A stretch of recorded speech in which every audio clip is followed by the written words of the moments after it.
Hello, everyone. We're just going to wait a couple of minutes while people get signed on. So we'll just be a couple more minutes before we get started.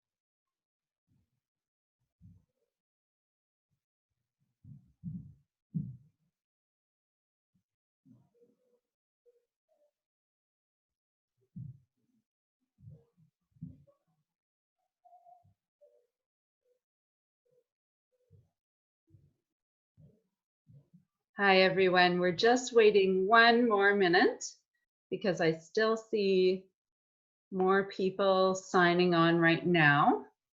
So we'll just wait about one more minute before we get started.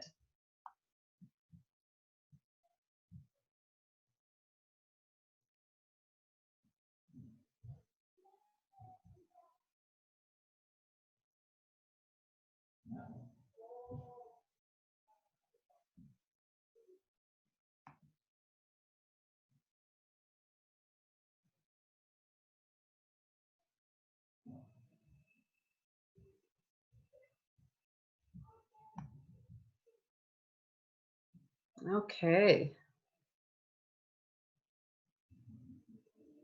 We have about 30 people on, so we might just get started. And hopefully there'll be maybe a few more people join us as we get going today.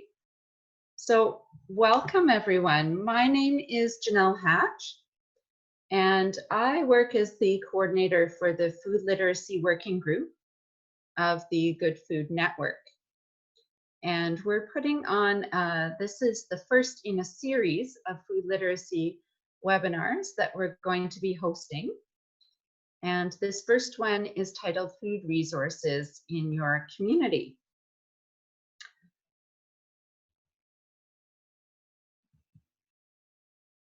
Okay. Ooh, go back one. So I know many of you are probably joining us from different areas of the Capital Region today, which is just wonderful. And the Capital Region is on the traditional lands of the Coast Salish peoples. And I am very fortunate to live, work, and play on the lands of the Lekwungen speaking peoples of the Songhees and Esquimalt Nation. And so very grateful to be speaking to you today from this territory and seeing the beautiful rain falling today that we needed so much. So I'm just going to, before we introduce our speaker for today and get to our topic, I just wanted to give you just a little bit of background today on the Good Food Network and who we are as the Food Literacy Working Group, as well as what's to come in this webinar series. So the Good Food Network is, it joins together numerous individuals and organizations across the Capital Region. And its shared purpose is around connecting and aligning efforts to work together towards a healthy and sustainable food system in our region. And if you want to know more about the Good Food Network, or if you are not a member yet and want to sign up and sign on to the Good Food Resolution, we will put the link for you to be able to do that into the chat box. So you can look there for that.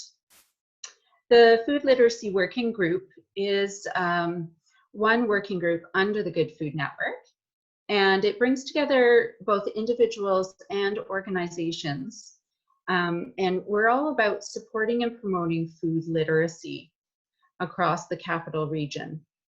And so normally what we do is we hold a food literacy roundtable once a year in June. And it's a way for everyone to get together around food literacy in the region.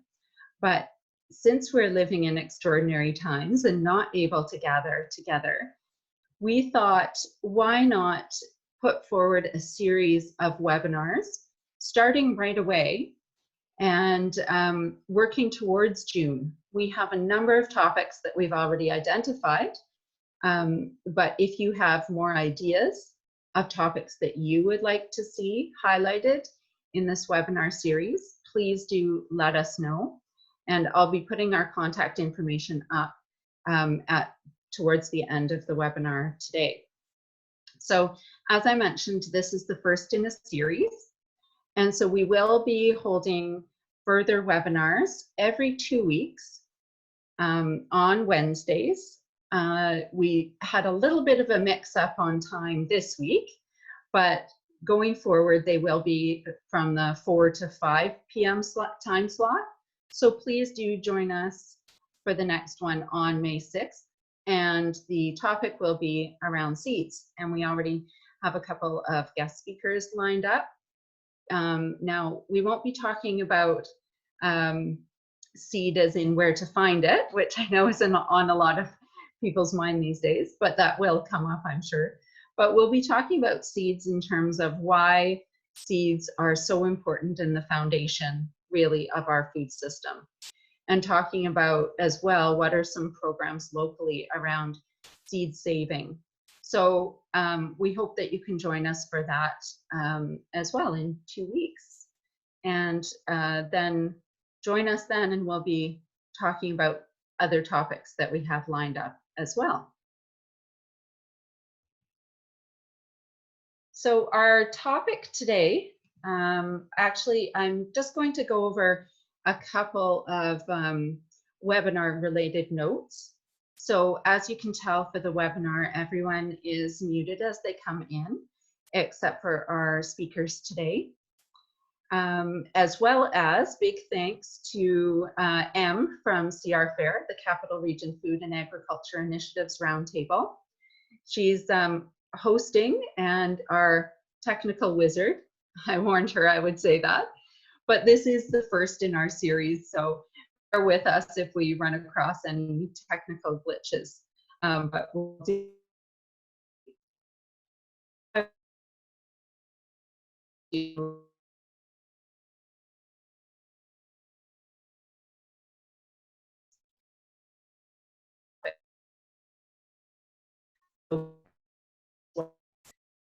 We'll also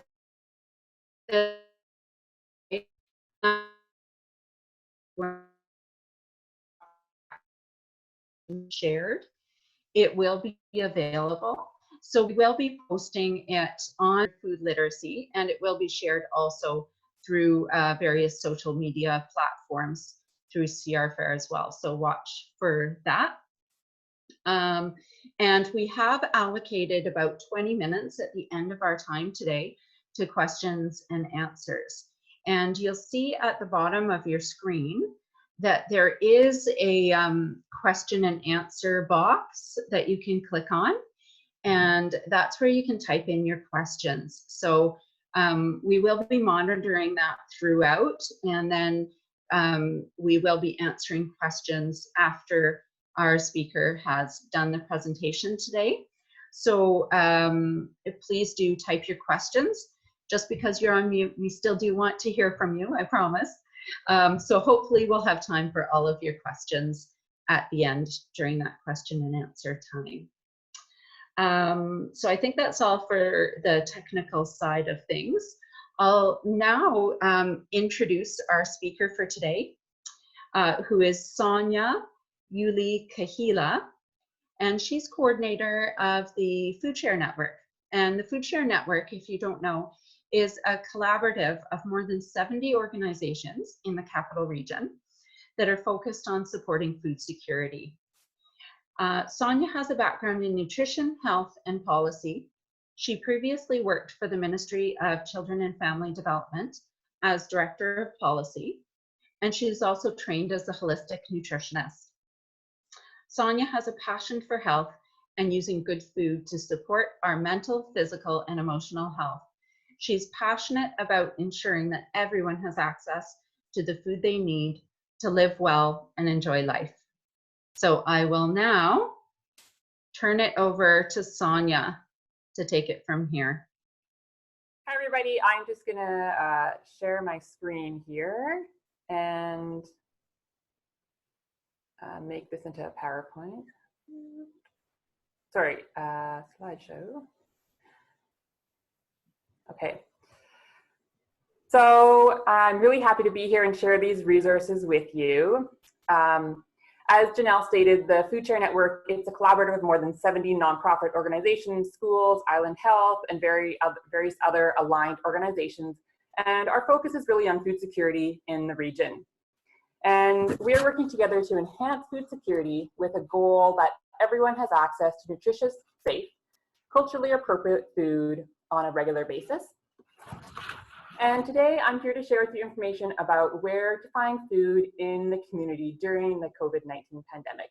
And the community that I'm talking about is the Capital Region, which is from Sidney to Sooke. It includes references in Port Renfrew, Maine, and Galiano Islands as well. So I'm going to be going through a number of resources. There's actually quite a bit of resources out there, and I'm going to be talking about the different types of food resources that are available. So whether that's a hot meal, a prepackaged meal, a frozen meal, there's Hampers, there's different types of food items, produce that you can get. There's a lot of options available, and a lot of different organizations doing things differently. Some organizations are open to anybody, and some organizations are for a specific segment of the population or a specific community. So I'm going to be going through all of that so you really understand what the different food resources are that are available, where you can find them, and what is most appropriate for you or for your clients or the individuals that you're working with. So I'm going to start off talking about, that's the slide I was supposed to be on when I'm talking about the meal options. So pre-made meals, food hampers, produce, veg, and others. So I'm going to be starting with pre-made meals. And some of these are hot meals that are served, and some of them are frozen meals that then you take away and eat in your own kitchen. And because of the situation we're in with the COVID-19, all of these food providers have shifted the way that they're doing things. So rather than having, a sit-down meal, they're all takeaway meals. They're prepackaged so that individuals can take them away and eat them at an appropriate physical distance from others. So we're really trying to minimize, getting people together in groups, and instead still providing the same nutritious food, but just doing it in a way that's safe in our current environment. Okay, so I'm going to get into it, and as Janelle mentioned, if you have any questions as I go through, please just drop them either in the chat or in the Q&A, and we'll address them at the end. As I said, this is kind of be going through all the different descriptions of these meals, so I'm going to, hopefully it won't get too dry as we kind of go through all of them, and just keep them in mind. There's also a resource sheet that is in the chat. That's food resources, I think, in a capital region or something like that is what listed it as. And that is what you can grab. It's online. It's a Google document that you can grab, and it'll go through all these different food providers and has all these descriptions and how to contact them and the locations. So you don't have to worry about trying to write this down or anything. It's there online available for you. Okay, so starting with the 910 Club. So these guys provide a hot meal in the morning from 8:30 to 10 a.m. They have hot soup, they have fresh bread, dessert, bananas, and when available, they have some other things that are provided too, such as eggs, yogurt, and fruit. Also, any excess that's available, that's kind of there at the end, is available for people to take away and take home and enjoy later. They're located at 740 View Street, and anyone is welcome to come here and enjoy a meal as often as they like. Next is the Mustard Seed Street Church. They have lunch and dinners. Monday through Saturday, they offer lunch at 12 p.m. and they offer dinner on Fridays and Saturdays at 6 p.m. Lunch is a prepackaged meal, which is often accompanied by a side dish. And the dinners are hot meals to go. They also have access to coffee and snacks Monday through Saturday between 9 a.m. and 2 p.m. So you can get things like baked goods and granola bars and things like that. And they're located at 625 Queens Avenue. Again, these are open to anybody as often as they need nourishment. Our Place is another place serving prepackaged meals. They offer breakfast, lunch, and dinner. Every day, 3 days, they offer 3 meals a day. 8 to 9 a.m. is breakfast, 12 to 1 p.m. is lunch, and 5 to 6 p.m. is dinner. And these are all provided outside. So some of them, there may be a lineup and you have to wait your turn. And there's somebody who's monitoring physical distancing for places where there is a lineup.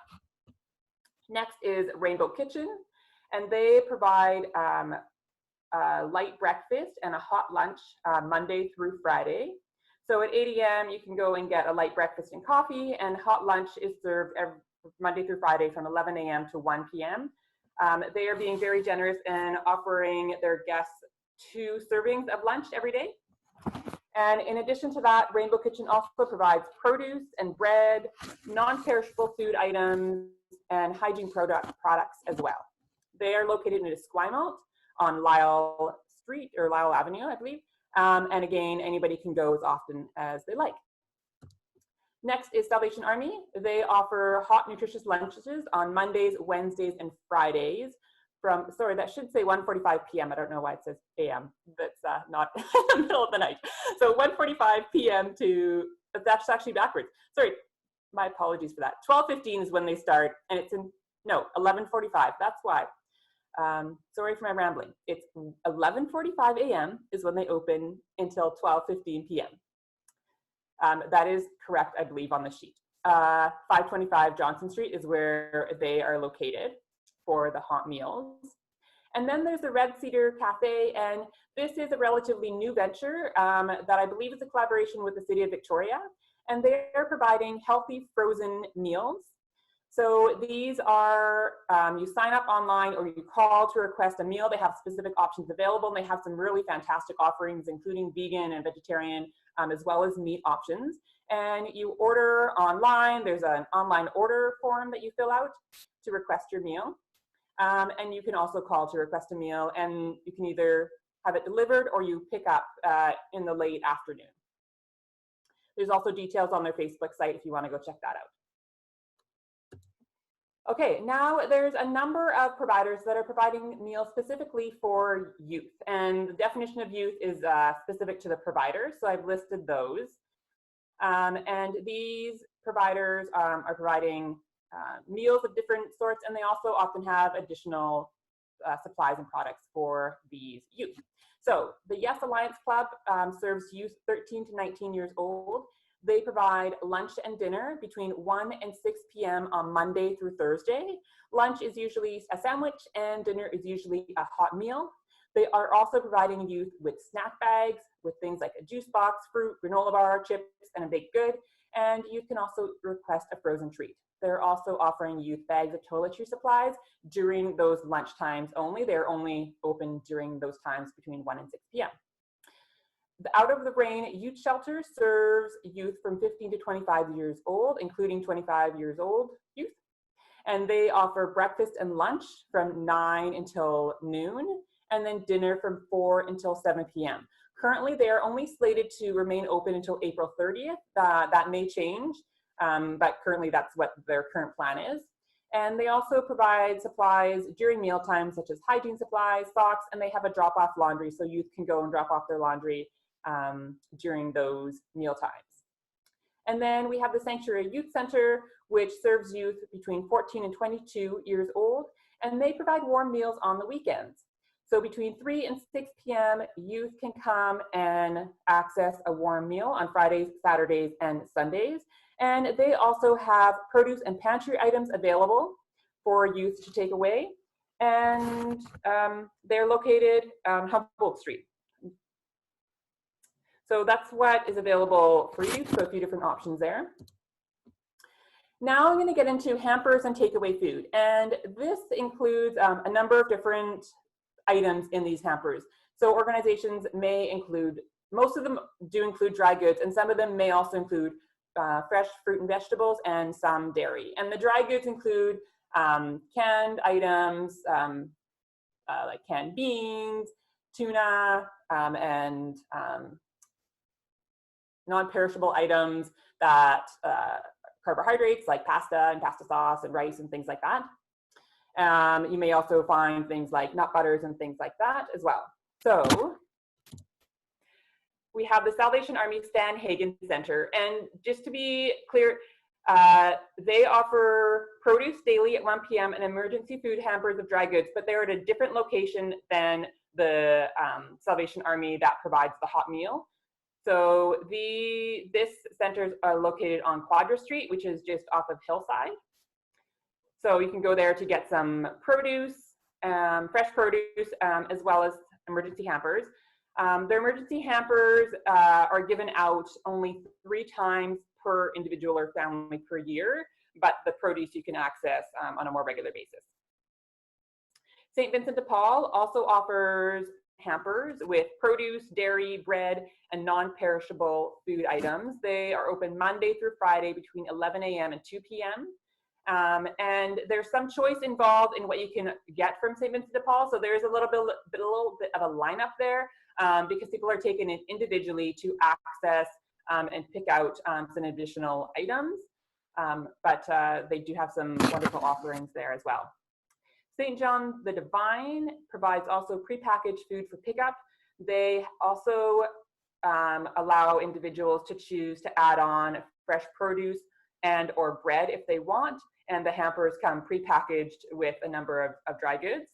They are open on Tuesdays and Fridays from 10 a.m. to 12 p.m., except they're not open on the 3rd week of every month, but otherwise they're open on those hours.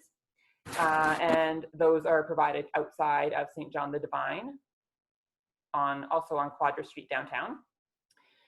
Mustard Seed also provides hampers. They are available between Monday and Friday between the hours of 10 a.m. and 1 p.m. at the guest services door. So hampers include dry goods, bread, and as well as produce. And there's some choice involved in what individuals can pick up as well. And the Mustard Seed is same location as their hot meals on Queens Avenue. And for the Mustard Seed, there's no restrictions in terms of who can go pick up when. St. Vincent de Paul, they request that people come, I believe it's once a month, but they're a bit more relaxed right now. Okay, and the next piece I want to talk about was the Living Edge Community Market Food Distribution. So these are available in various different communities in the capital region. They're all set up in a similar way, and they're all in collaboration with a church in the region. And they offer individuals to go and pick out produce, dairy, and bread. And there are different times. So on Mondays between 5 and 6 p.m., they're at Central Baptist Church, which is on Pandora Avenue. Tuesdays between 5 and 6, they're at Gateway Baptist Church on Royal Oak Avenue. Thursdays, they're open 11 to 12 p.m. on Kings Road, with the lineup starting on Wark Street. On Thursdays, they're open 5 to 6 p.m. on Saanich Baptist Church in Wallace, on Wallace Drive. Fridays, they're open 12 to 1 p.m. on Open Gate Church at Goldstream Avenue in Langford. And Saturdays, they're open 11 a.m. to 12 p.m. In Esquimalt. So they do have offerings in the various regions of the capital region, and there's no restrictions. Anybody can go as often as they like to as many of these markets as they like. Okay, and there's more. So we also have the Shelburne Community Kitchen, which is doing food distribution, which includes, this is their hamper program, where they allow individuals to come twice a month to pick up produce and non-perishables on Tuesday to Friday from 10 a.m. to 2 p.m. There's also delivery available for individuals who are not able to come pick up from their Shelburne Street location. And Shelburne Community Kitchen is just asking people to sign up to become a member of the kitchen if they want to access this food distribution program. There's also a gift card program, which is currently full, but they are taking wait lists for that gift card program. And it's a 1-year program where you can access gift cards to grocery stores where every month you get a certain number of gift cards for those grocery stores. So if you want more information about either of these programs, you can call to get more information, and they will get you set up with the pantry program. If you want to get on the wait list for the gift card program, you can do that as well. James Bay New Horizons for Seniors is supporting seniors with various food services. They're delivering soup to isolated seniors or seniors who are unable to leave their home. And they're also doing some light grocery shopping for seniors who are unable or don't want to leave their home due to the risk of COVID. So they're located on Menzies Street in James Bay, and you can call them for more information. The Victoria Immigrant and Refugee Center Society Works is also delivering food hampers to immigrant and refugee clients who are connected with their program. So right now they're offering delivery of produce once a week on Thursdays. And currently it's just for their current clients. They may be expanding this to other immigrant and refugees as well. So if you want more information about that, feel free to give them a call. And then there's a relatively new initiative that started up as well called the Community Food Initiative. And this is a collaboration with UVic. And they're delivering free food hampers to students and other community members in need. So these are hampers that include fresh produce as well as dry goods. And they're able to deliver to certain postal codes. So if you're located in one of those postal codes, they're able to deliver to you. If you're located outside one of those postal codes, then they're asking you to come pick up at the Fairfield Community Center, but you can still order the same food hamper. So order online, and if you need to pick up, then it's at the Fairfield Community Center on Fairfield Road.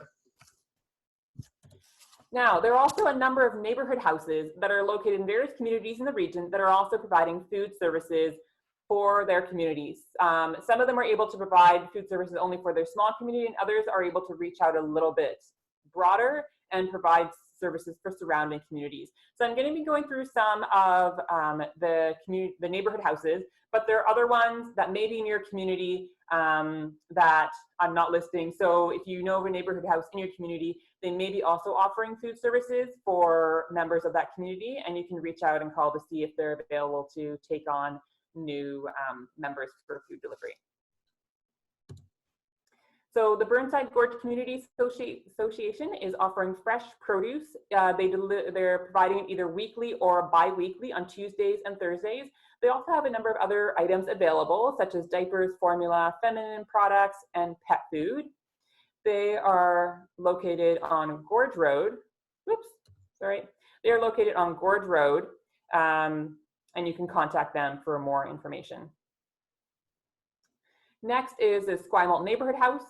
They are providing food hampers to those in need, and they're requesting that individuals in that neighborhood email them or leave a phone message if you'd like to access this food program. And they're located, of course, in Esquimalt on Constance Avenue. You can also check out their website for information as well.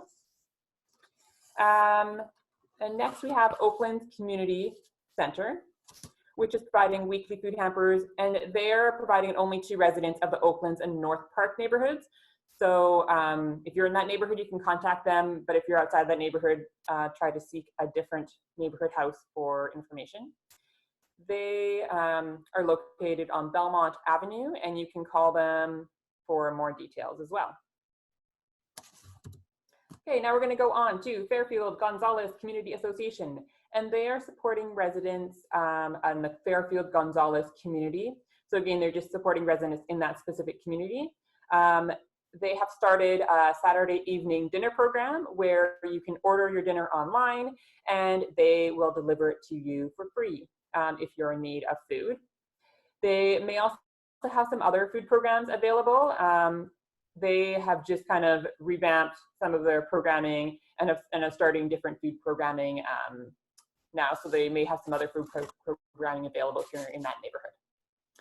The Fernwood Neighborhood Resource Group is distributing the Good Food Box program. This is available to anybody, anywhere. If you're interested in ordering a Good Food Box, you can go online to do so. And they are also distributing some good food boxes for free to individuals in need, especially seniors who are unable to leave their homes and maybe isolated, and others in their community who are food insecure. And finally, we have Saanich Neighbourhood Place, which is located just in kind of the Tillicum Mall complex.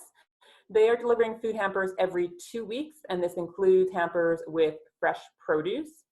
They are delivering food hampers to those in their neighborhood, and they've also extended some service into those residing in the West Shore. So if you're kind of up until Langford area, they are also servicing that area as well, since there's not a neighborhood house kind of in that area of town. So they are being really great neighbors and servicing those communities as well. So they're requesting that you can apply for one of these hampers on their website. You can also call or email them for more information. So as I mentioned, there are other neighborhood houses around town. So if I haven't listed one that's in your community, just give them a call and check out to see if they're open and available to provide any food resources to you or to clients in that neighborhood. Okay, now I'm going to go on to food services in other parts that are not in kind of the Victoria Saanich core. So looking into the Western communities, Saanich Peninsula and Gulf Islands. So in the Western communities, we have the Goldstream Food Bank. They are providing food hampers the first 3 Tuesdays and Wednesdays of the calendar month. They're closed for the 4th Tuesday and Wednesday of the month, and they're open between 9:30 a.m. and 2:30 p.m. They're located in Langford on Station Avenue. It's in the Langford Legion. And you can contact them to sign up for a food hamper. The Sooke Food Bank is delivering food hampers to individuals in the Sooke community by appointment. So they're requesting that you call them for information about getting a delivery. They provide 1 hamper per family per month.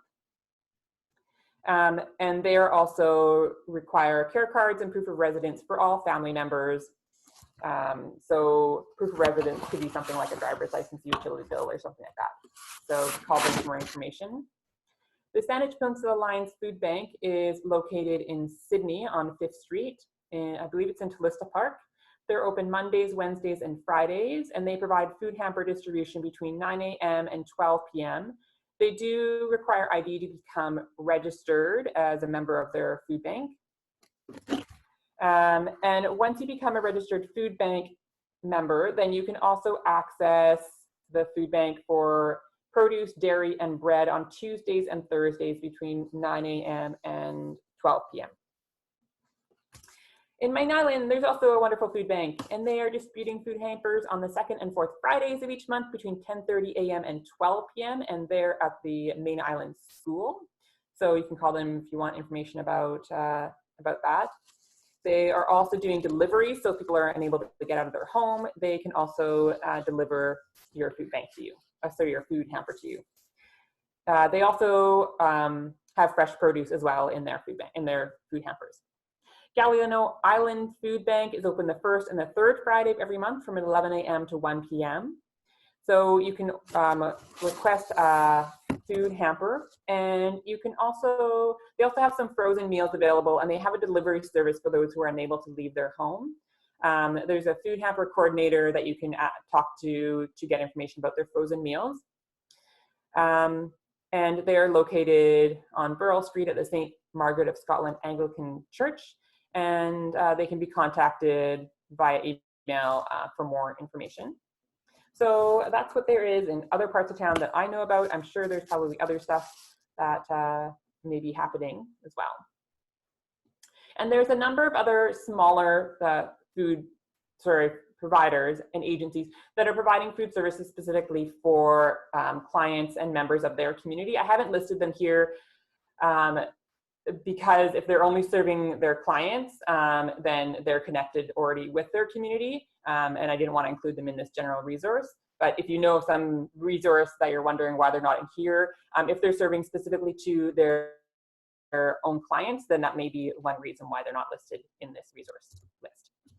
Then I wanted to specifically highlight some food services for Indigenous populations.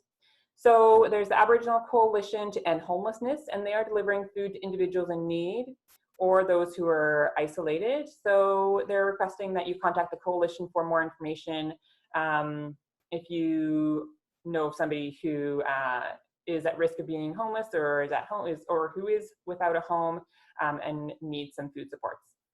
The Victoria Native Friendship Centre is also delivering hampers to clients and program participants, and new clients can also apply for the food hamper program. Their priority is given to Indigenous elders, young Indigenous families, which includes parents up to 24 years old, Indigenous youth who are at risk of or experiencing homelessness, other homeless individuals, and Indigenous families. And their focus is on the urban Indigenous population.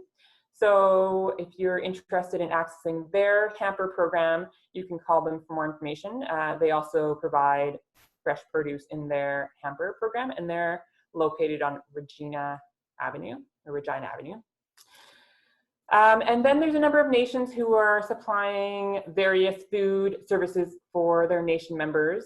The Esquimalt Nation provides produce and dairy when dairy is available for pickup on Wednesdays, and their timing changes, so you need to call them to confirm their timing for pickup. They're located in Esquimalt on Kosapsum Crescent.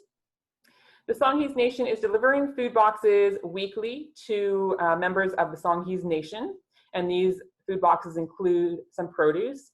And for those who are off-reserve, they also have started a drive-through where people can come to access food packages.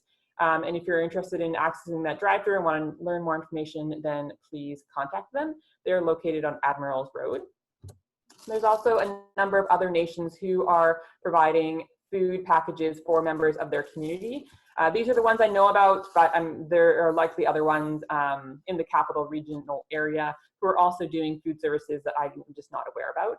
So there's a Sartlip Nation in Brentwood, the Sianu Nation in Beecher Bay, the Pacheedaht Nation in Port Renfrew, and the Pakauchin First Nation in North Saanich. So if you know of others, feel free to let me know. I'm happy to add them in as well. And then we come to our final section, which is other food services. So there are also other food services in the region that are looking at slightly different. So if you're in Sooke, then you can order a Sooke Meals on Wheels, and they provide hot meals on Mondays, Wednesdays, and Fridays to any person who is unable to prepare meals for themselves. And the cost per meal is a very reasonable $6.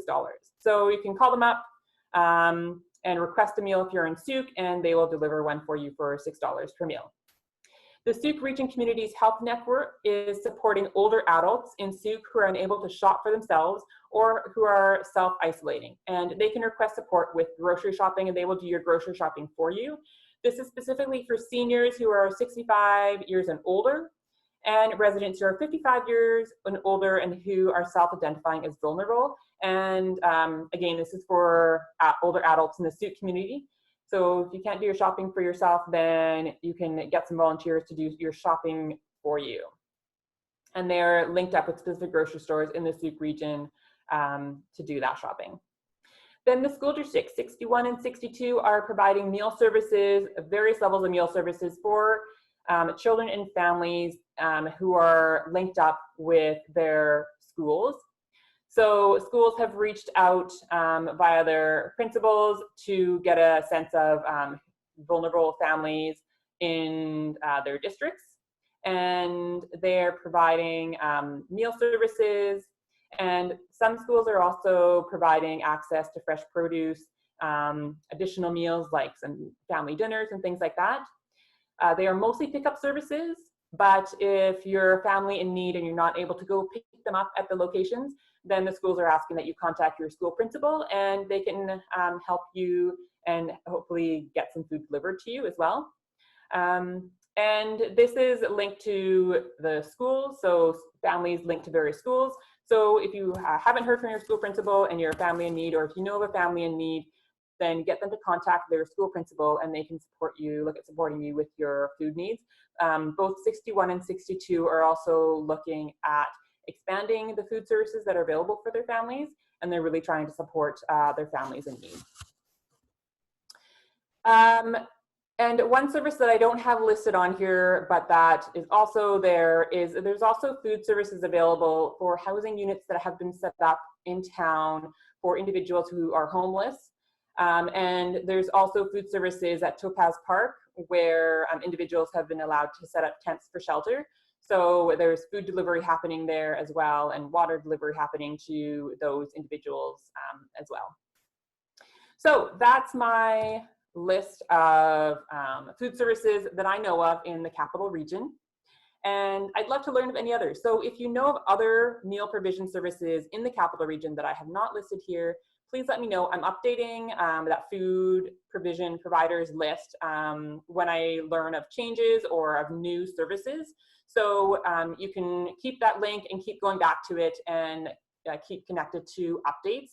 There's also a number of other lists that are available that list food resources and also a host of other resources in town. So if you need support something other than food, such as health services or shelter, or really there's a gamut of services out there, mental health, counseling, all these types of things, then you can refer to those other community lists that am posted right at the beginning of the chat. And the food services in the capital region is the list that lists these services that I've talked about in today's video. But if you know, again, of any others, please contact me at coordinator@foodsharenetwork.ca. I would be happy to add them. If you have any questions, you're also welcome to contact me about anything that I've talked about if you want to connect with me directly. And that's it for me. I'm going to give it back over to Janelle. And she can take it away with if there's been any questions that have come up while I've been speaking.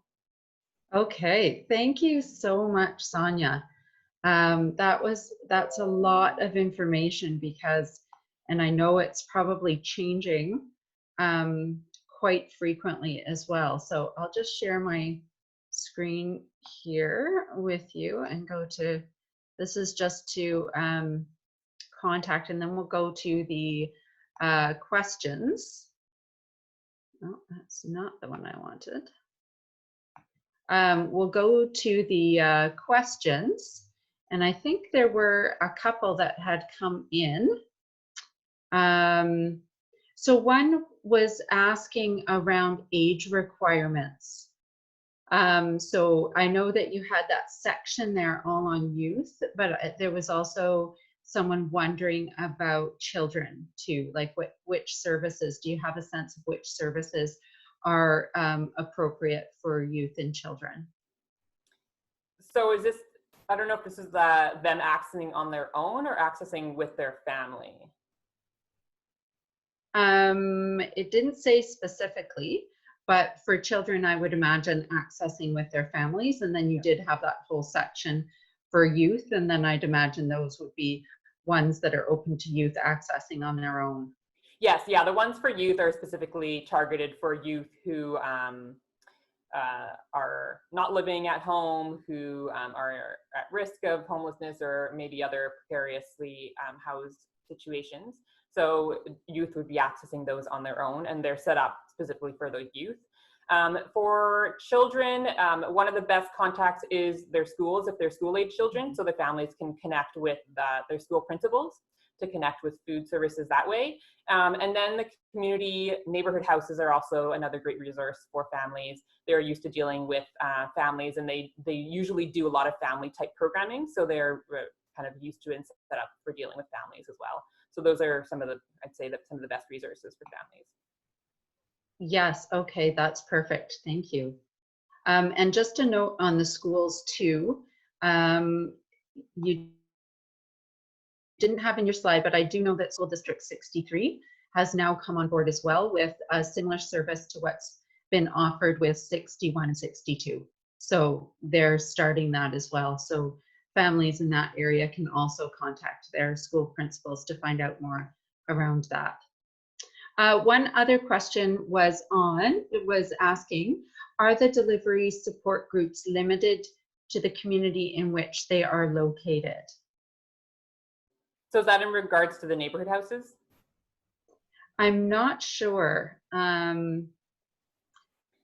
Yeah, I'm not think sure. I saw that question pop up before we got to the neighborhood houses. I think it was more about the box programs.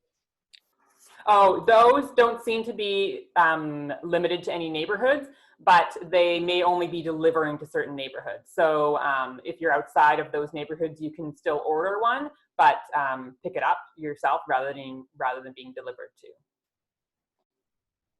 And then I talked about the neighborhood houses, and some of those are restricted to their specific neighborhoods. Some of them are a bit more broad, but generally kind of on that focus of that general neighborhood. So if you're, you know, really far outside of one of those neighborhoods, maybe try to see if there's another neighborhood house closer to where you live. Okay, great.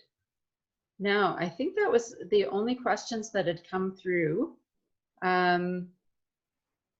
Were there any more either in the chat or in, oh, one more just came through the Q&A. So how do we find supports for, not sure what that is supposed to say,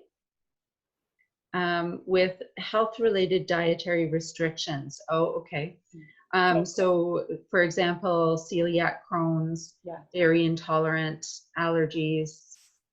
So some places are able to kind of tailor more to allergies. The Shelburne Community Community Kitchen is one place where they're able to kind of tailor your hamper specific to your dietary needs and things like that. And see, what's another one? And in terms of some of the meal services, the Red, what was it, the Red Cafe, what were they called? The Red Cedar? Red Cedar, thank you. The Red Cedar Cafe, they list their ingredients, and they have vegan and vegetarian options and gluten-free. I don't know if they actually do specific gluten-free, so they're one to contact if you're celiac. I don't know if they would, if they're to that level of gluten-free, but if you're not celiac, but kind of just trying to minimize your gluten, or like, you know, you don't have that celiac type reaction, then they do have options that do not have gluten in them. Who else does some tailoring? Let me just see if I can quickly go through my list and see if I can recall other ones. I would imagine too that any of them that provide choice. So yeah. I know that you said some you can go in and it's kind of like a shopping experience. So they might have, be able to then choose what would be most appropriate. Yeah, they don't necessarily, they tend to do that like before this whole pandemic. The food banks were tending to do that, and the food services that were doing food hampers tend to do that. Now, most of the dry goods are prepackaged, but you can select if you want bread or if you want produce, and those are a bit more things that you can select. So I don't know if the dry goods, like if you go to St. Vincent de Paul, St. John the Divine, those types of places, if you're able to tailor your dry goods, you can contact them and ask to see if that's a possibility, and they will probably do their best to serve you. It just depends on probably, you know, how much time they have to do those types of things.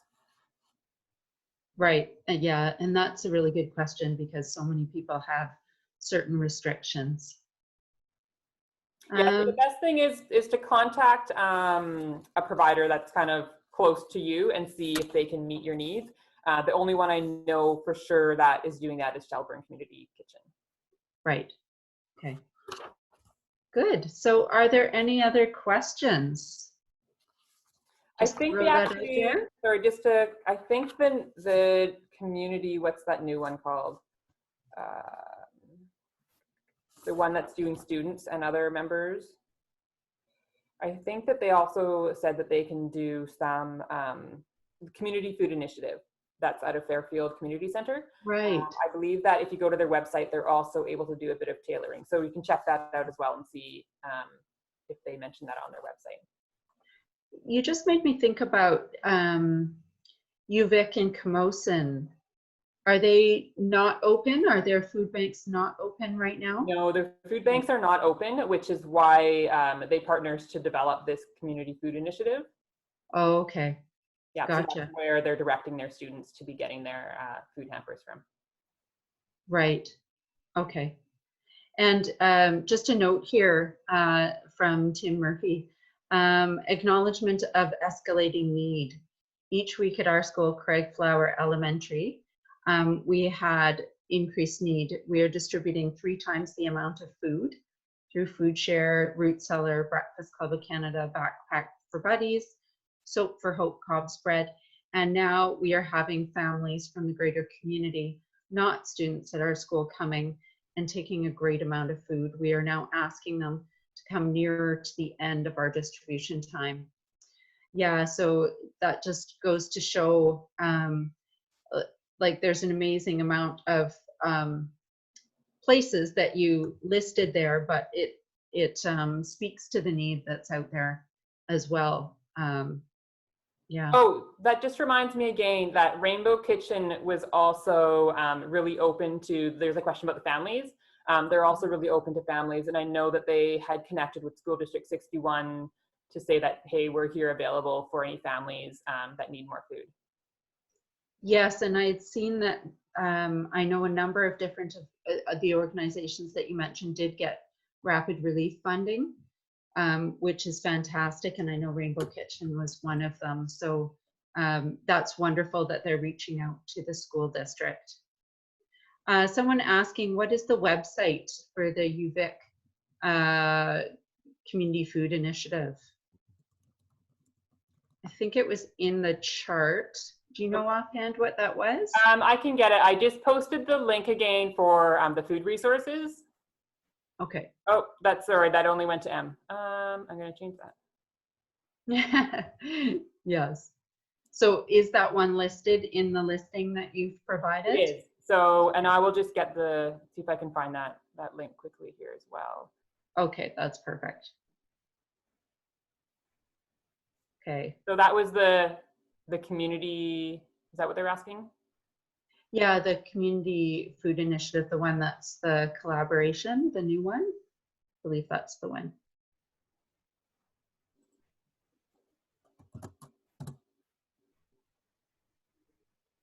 Okay. Now, I'm just looking at the time. We still have a few more minutes. If there's any more questions or comments, please do share those either through the Q&A or the chat. I hope that all of the resource links that we've provided there will hopefully answer any real further questions that you might have.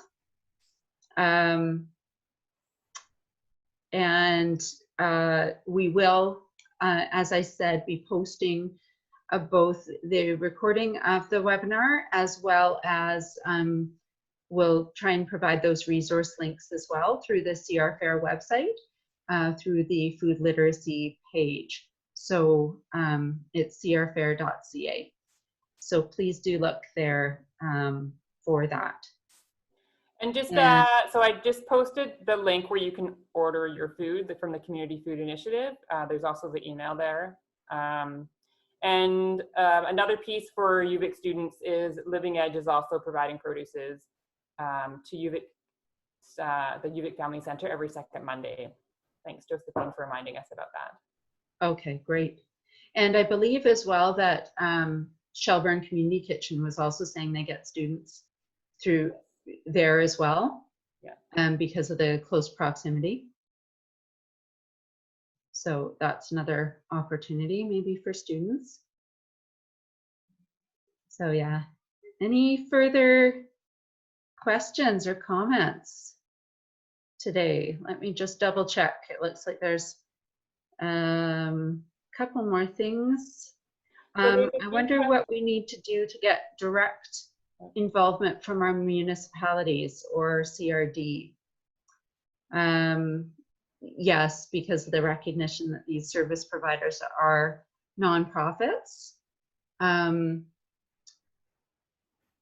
Yes, okay. I'm not sure if Sonja wants to answer that, if she's had any conversation with CRD or municipalities at all.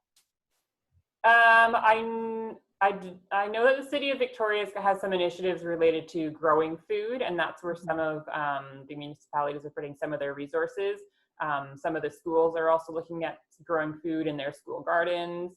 So the City of Victoria has a number of plant starts that they're giving away for free to residents in the city of Victoria and also to the Songhees and Esquimalt nations for people who want to grow their own food.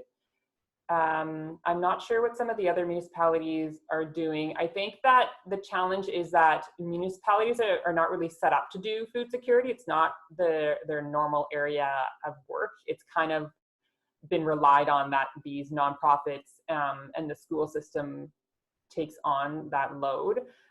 So I think some of the municipalities and the CRD is interested in this, and they're kind of involved in some conversations regarding food security, but they haven't been previously set up to work in this area. So that's kind of what I know about that.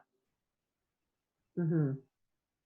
And just to give a shout out to all of the organizations that you did list today, because it was amazing how quickly they altered everything that they were doing to meet the increased need that they were seeing from their community. So just to really highlight that as well. And as well to you, Sonja, because I know you've probably been putting in amazing number of hours since the pandemic was declared as well to be coordinating. So really appreciate your time today. And I just wanted to mention that one last thing. One thing I didn't talk about was the food growing initiatives, but there are a number of initiatives to support individuals to grow food in kind of their own backyards or in their own yards. So if that's something, it's not an immediate thing, which is why it wasn't part of this presentation. But if that's something that you're interested in, or you know your clients may be interested in, then there's a number of resources out there. My Fed Farm is providing various gardening supports. Growing Together is a new initiative of CR Fair, and they have a ton of resources and information.